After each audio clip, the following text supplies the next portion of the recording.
In this video, I figure out what was wrong with my headlights, and it is something I would have never guessed, because nothing was broken. But first, I have to deal with this hole in the muffler. Look at that. That right there is why this exhaust is so annoying. I haven't been up under the back of this car, so I haven't been able to see it. That's a much bigger hole than I thought. I've been driving the CRX for the last few days, and one day on the way to my mom's house, I decided that the exhaust was just too loud.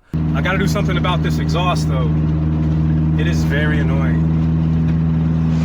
So I stopped off at the parts store to see if there was something I could do to make it more bearable until the new exhaust arrives. But I had to park beside my friend's Civic hatch. Check it out. A little mini meet and photo op. So I got this stuff. Let's see if it makes it a little bit quieter. So here's the stuff. I'm just gonna peel off this clear stuff and see if it works.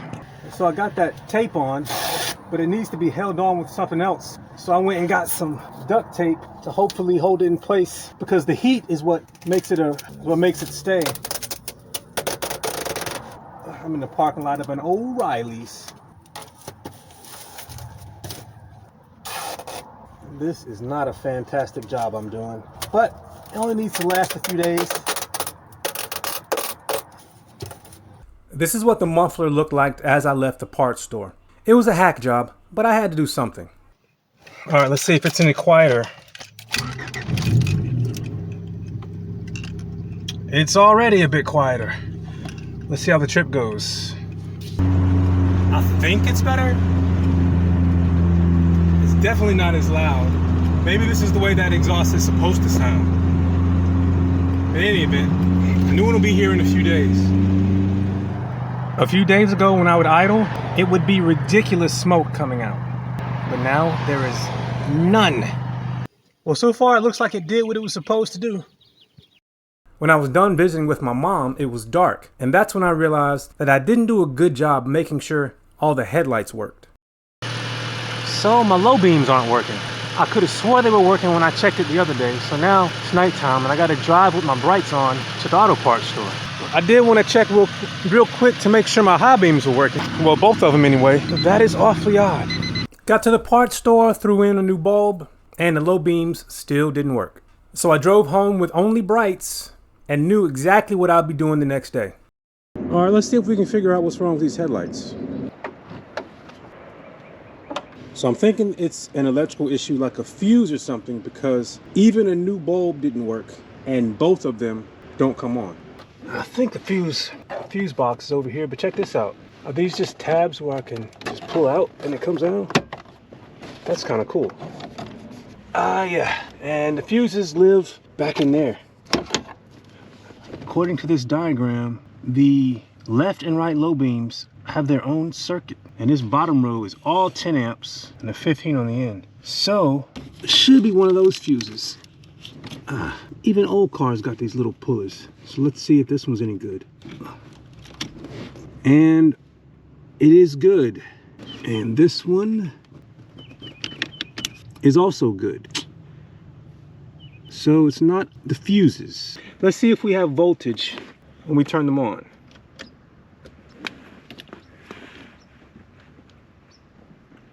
All right, nothing there and nothing there. Yeah, no voltage. I'm using this bolt up here as the ground. So now let me, just to make sure, check the high beams, because they're working. And I believe that's the right fuse. So we have 11 volts there and about 11 volts there. So the high beams are getting voltage, the low beams aren't. So I guess I'm going to check a switch. I think that's the next place to go. But before I start tearing things apart, I'm going to see if there's a break in the wire. It's gonna be tough to get in there, but I think I can do it. I'm going to stick a wire in here. So with the wire connected to the positive side of the headlight connector to a lead through here, have the multimeter set to continuity. And if I put it on the other side of the fuse, if the wire is unbroken, I'll get a beep. Okay, so that's good. So I don't have a break in the wire anywhere. Since I get continuity when I check both of them, I'm gonna check the other side as well. All right, so I don't believe I have any wires broken. So I was gonna take the cover off. There should be a screw here, and one right here, but they're already out. So I'm gonna see if I can take this cover off so I can troubleshoot the switch. I always have trouble taking these off.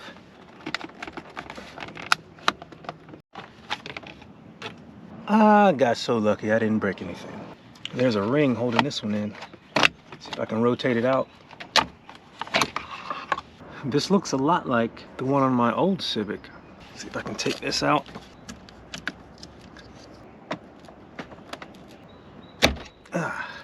I then checked to make sure I had continuity from the connector to the fuses. Everything looked good, so I kept moving up the chain. We're going to try and remove the switch, and the best way I've seen to access these screws is to rotate the wheel a little bit so that you can get to it like this.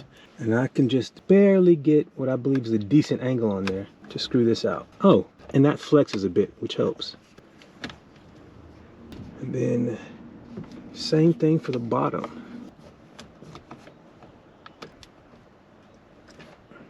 That should let me wiggle it out.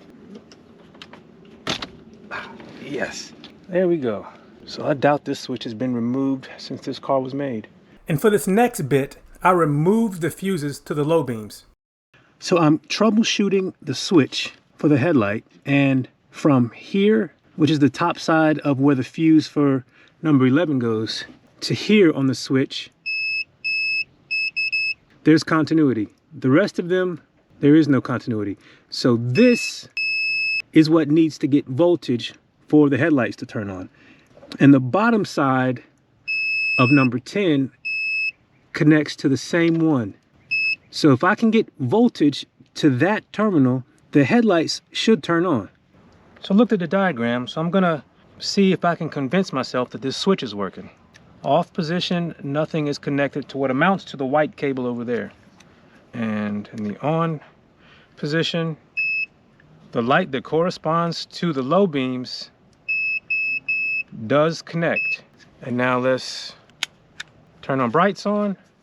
The low beam terminal is not connected, but this one is. So that does seem like the switch is at least working in 3 positions. What I need to convince myself of is that in this position, no other terminals should be connected. As I was troubleshooting this switch, something didn't add up. I tested the switch in every position and it seemed to be functioning perfectly. I even got confused and turned around a bit because the pinout wasn't making sense. No, I had it upside down. All right, so now I really think I understand the wiring diagram. After checking everything multiple times, I finally realized something. And then the full-on connection, so this should be low beam. I am still getting nothing. Nope, I'm getting the connection there, but on the plug, that's an empty terminal. So I don't understand what's going on. But I then figured it out. In the headlights on position, the switch connected this terminal, and the corresponding position on the connector is this. So that prompted me to look into the switch. The fact that it connected to an empty terminal made me question as to whether this was the right switch. So I looked up the part number and I said this looked like the one from my coupe, and it says in all the compatibility charts I'm seeing is that this is for like a 97 Civic. No wonder the headlights don't come on.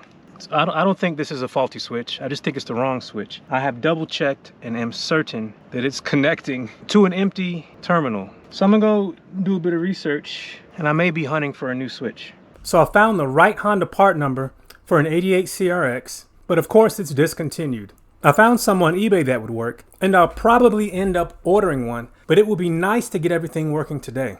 After trying to find a new switch, I have an idea. All the other features on that switch work. So what's stopping me from moving the terminal on the connector that's on the car? If I move that terminal to the location that it needs to be on this switch for everything to work, that should work, right? So if I can move that red yellow one over one slot, the headlight should work just fine. And all the OEM wiring will be intact, no splicing, no nothing. So if I can depin that and move it, that's at least worth a shot, right? So I just verified that in any other positions, it's not connecting any other terminals, and it's not. So I'm gonna try and move it. I wish I had a little depinning kit. It's a little kit where you have pins you can stick in and depin things. So basically I need to lift the plastic latching mechanism that holds this pin in, move it over one and give it a shot.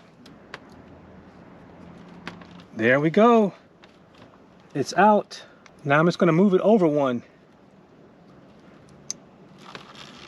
Now I'm just gonna reconnect it and see if it behaves.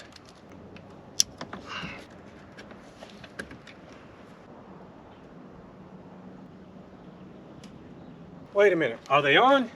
No, they're still not on. Wait a minute, this one is on, but this one isn't.